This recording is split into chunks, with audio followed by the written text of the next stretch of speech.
Hi friends, எல்லோருக்கும் வணக்கம். இல்லம் தேடி கல்வியில் ஒரு புதிய அப்டேட்டை பற்றி தான் நம்ம இங்கே பார்க்க போகிறோம். அனைத்து குழந்தைகளும் பள்ளியில் அப்படின்னு சொல்லிட்டு மண்டல அளவிலான பயிலரங்கம் நடந்திருக்கு.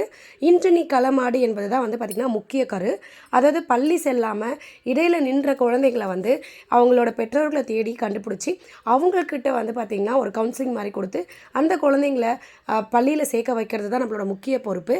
அதை தான் அவுட் ஆஃப் ஸ்கூல் சில்ட்ரனை ஆல் சில்ட்ரன் இன் ஸ்கூல் அப்படின்னு சொல்லிட்டு நம்ம மாற்றணும். இதை பற்றின தகவல் பார்த்திங்கன்னா 2 நாள் 1 நாள் நடந்திருக்கு. சென்னையில் எங்கே நடந்துச்சு அப்படின்னா எக்ஸாம் மையம்ன்ற இடத்துல நடந்தது. அங்கே பார்த்திங்கன்னா 5 குறிப்பிட்ட மாவட்டங்களுக்கு ட்ரைனிங் முடிச்சிருக்காங்க. என்னென்ன மாவட்டம்னு பார்த்திங்கன்னா சென்னையை முக்கியமாக வச்சதுனால அதை சுற்றி இருக்க மாவட்டங்களான செங்கல்பட்டு, காஞ்சிபுரம், திருவள்ளூர், விழுப்புரம் இந்த மாவட்டங்களுக்கு நடந்திருக்கு. இதில் என்னெல்லாம் சொல்லியிருக்காங்க அப்படின்னா, நம்ம முதல்ல மோட்டிவேஷனாக எடுத்துக்கணும். ஒருத்தவங்களை போய் பார்த்து பேசுகிறோம் அப்படின்னா நம்ம தயங்கக்கூடாது. அவங்கக்கிட்ட நம்மளோட சொல்ல வர கருத்தை சரியான முறையில் எடுத்து சொல்லி அந்த பிள்ளைங்களுக்கு என்ன ஃபால்ட்டு, ஸ்கூலில் எதனால் அவங்க இடைநிற்றல் பண்ணாங்க, அவங்களுக்கான என்ன காரணம் அப்படின்னு கண்டறிஞ்சு அவங்கக்கிட்ட பேசுறதுக்கு நாம் முதல்ல பாசிட்டிவாக இருக்கணும் அப்படின்றது தான் மிக முக்கிய கருத்தாங்க. ஒரு நாள் ஃபுல்லாகவே சொன்னாங்க.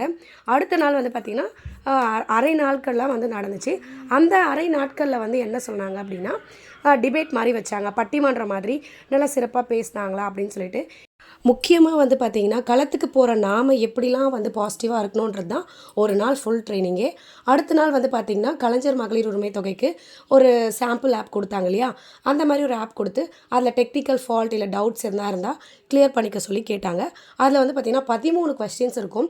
அந்த 13 கொஸ்டின்ஸ்க்கும் நம்ம ஸ்டூடெண்ட்ஸை பற்றி அப்டேட் பண்ணணும். அதாவது குழந்தைகள் அங்கே தான் இருக்காங்களா, இல்லை மைக்ரேட் ஆகி வேறு ஊர் போயிட்டாங்களா, இல்லை வராதுக்கான காரணம் என்ன, அவங்களோட ஹெல்த் கண்டிஷன், இந்த மாதிரி நிறைய விஷயங்களை பார்த்திங்கன்னா நம்ம அந்த ஆப்பில் அப்டேட் பண்ணுற மாதிரி இருக்கும். இன்க்ளூடிங் அவங்க ஃபோட்டோவோடு சேர்த்து.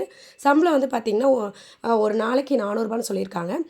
குறிப்பிட்டதாக பார்த்திங்கன்னா கண்டிப்பாக 4 சில்ட்ரனையாக நம்ம அப்டேட் பண்ணியிருக்கணும் ஒரு நாளைக்கு, இல்லைனா பெண்டிங் காட்டும்.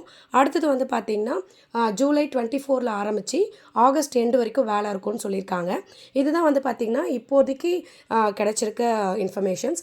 அடுத்தடுத்து என்னென்ன சொல்கிறாங்க அப்படின்றத பற்றி நம்ம நிச்சயமாக நம்மளோட அப்டேட்டை பார்த்திங்கன்னா நம்ம சேனலில் தெரிஞ்சுக்கலாம். ஸோ எல்லாருமே லைக் பண்ணுங்கள், ஷேர் பண்ணுங்கள், சப்ஸ்கிரைப் பண்ணுங்கள்.